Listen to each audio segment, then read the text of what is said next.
Hello dear students, welcome back to my channel TS Education. आज आमे MIL Odia रो important long question आलोचना करिबा। सरलार्थ पिला माने एटा 5 मार्क विशिष्ट सरलार्थ पडिबो। सब 5 मार्क रो तीनोटी लॉन्ग क्वेश्चन देबी सभ्यता और विज्ञान पाठर। जदि पढ़ी नेबो तो कमेंट रे जणैबो पढ़िले क्वेश्चन। तो चलतु वीडियो स्टार्ट करबा। ता पूर्व पिला माने चैनल को सब्सक्राइब करूना हंती दया करी मोस्ट इंपोर्टेंट लॉन्ग क्वेश्चन तो आणुछि तुम मानक पई कष्ट रे वीडियो बनाइबा को पडुछि। वीडियो को गोटे लाइक करके चैनल को निहाती भाबरे सब्सक्राइब करिवे। तो चलतु वीडियो को स्टार्ट करबा।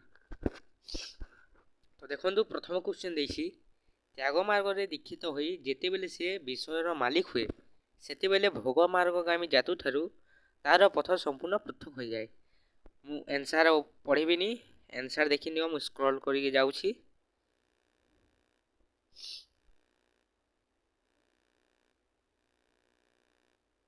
देखो पिला माने 5 मार्क विशिष्ट एटा मोस्ट इंपोर्टेंट।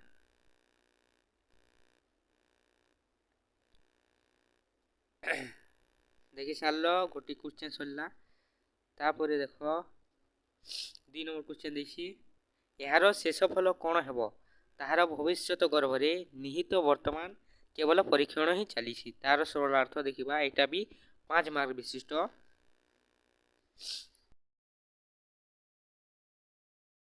देखिनियो आंसर मु स्क्रॉल करिके जाउछि।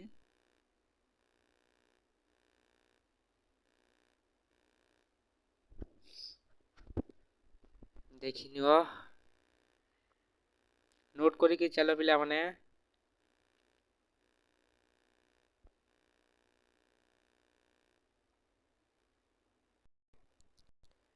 तीन नंबर क्वेश्चन देखिबा विराट सागर आज दुर्लभ्य होई नाही कि तुंग हिमालय दुरूह होई नाही। विराट सागर डैश होई नाही सरी रही नाही।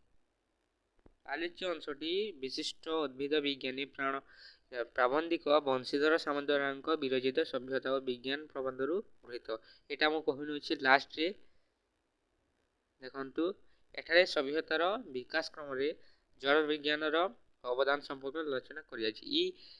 एही इंट्रोडक्शन को एही पाठर क्वेश्चन रो जेउठी भी लेखिले चलिबो पिला माने।